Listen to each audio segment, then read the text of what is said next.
জয় রাম। পরম গুরু পরম পূজনীয় শ্রী শ্রী রাম ঠাকুরের চরণে আমার প্রণাম।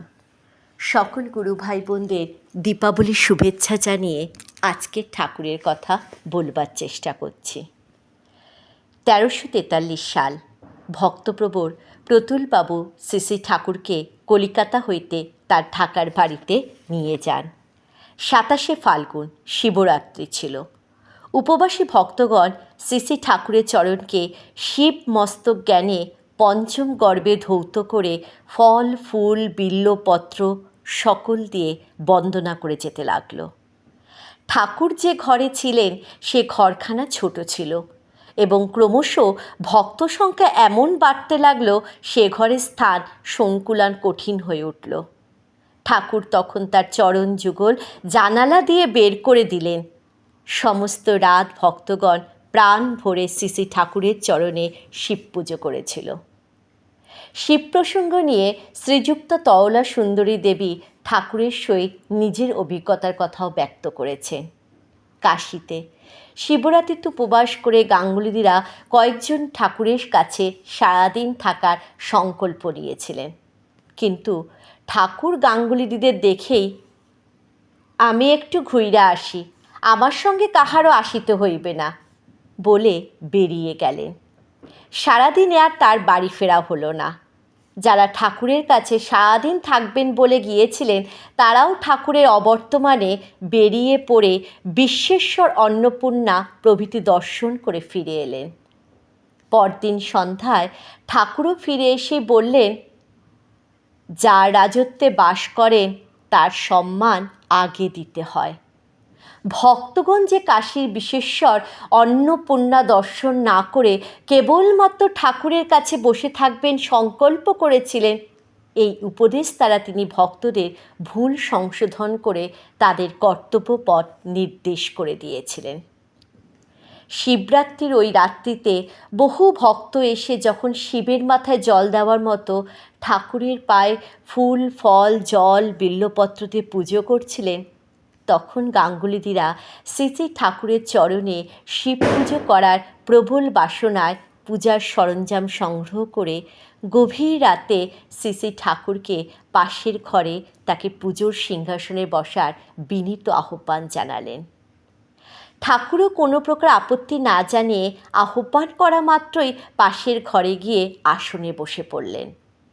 প্রচণ্ড শীত, ঠাকুরের গায়ে শীতবস্ত্র, শুধু পা দুখানি তাম্র পাত্রে রেখে একেবারে নিশ্চল দেবমূর্তির মতো বসে রইলেন। প্রায় দুপুর রাত পর্যন্ত ভক্তরা তাদের মনের স্বাদ মিটিয়ে পুজো করলেন।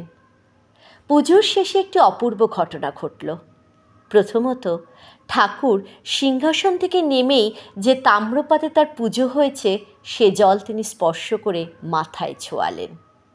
এখানে স্বভাবতই প্রশ্ন জাগে, ঠাকুর তার চরণামৃত মুখে বা মাথায় ছোঁয়ালেন কেন? এর উত্তরে বলা যায়, কারণ যতক্ষণ ঠাকুর আসনে বসে পুজো গ্রহণ করছিলেন ততক্ষণ তার মনুষ্য ভাব বা ভক্তভাব ছিল না। তখন তিনি স্বয়ংভূ শিব কৈবল্যনাথ। যে মুহূর্তে পুজো শেষ হলো এবং তিনি সিংহাসন ছেড়ে নিচে নেমে এলেন, তখন সে দেবভাব বা ভগবৎভাবে সরে গিয়ে মনুষ্যচিত ভক্তভাবে তিনি ভাবিত হয়ে শিবের চরণামৃতকে ভক্তি ভরে গ্রহণ করলেন। যেই ভক্ত সেই ভগবান, এই তত্ত্বটি ঠাকুরের আরও কত ঘটনার প্রকাশ পেয়েছে। আমাদের পরম শ্রদ্ধেয়া গুরুবোন শর্মাদির কাছে এই কথাটি জানা গেছিল। একবার সরস্বতী পুজোর সময় ঠাকুর কৈবল্যনাথের পটেই সরস্বতীর ভাবনা করে পূজকের আসনে বসে নিজের প্রতিকৃতিতেই পুষ্পাঞ্জলি প্রদান করেছিলেন। শুধু নিজে দেননি, মন্ত্র পড়ে অন্যান্য ভক্তদের দিয়েও তা দিয়েছিলেন। মন্ত্রটি অপূর্ব ছিল। তং তং রামেশ্বর নির্মল বরণে, রত্নে বিভূষিত আংটিত করণে, শিরে জটা তুলসী মালা সার, লাগ লাগ বিদ্যা মোর কণ্ঠে লাগ, যাবৎ জীবন তাবৎ থাক।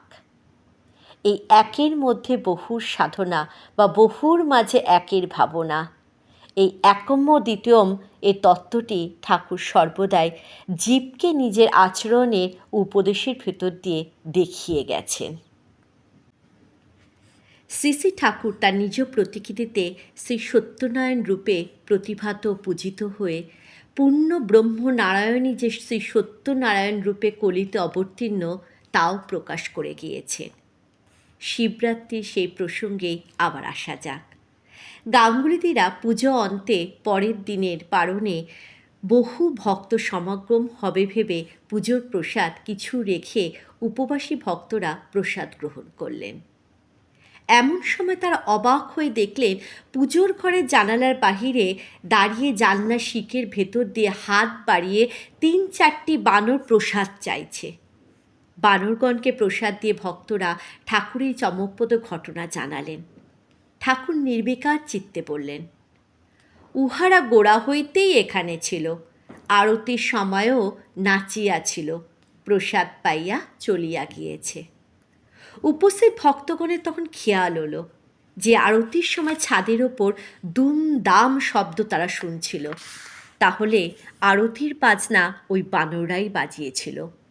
বানরদের সঙ্গে শ্রী শ্রী ঠাকুরের ত্রেতাযুগে রামচন্দ্রের মতো নিবিড় সম্বন্ধ ছিল।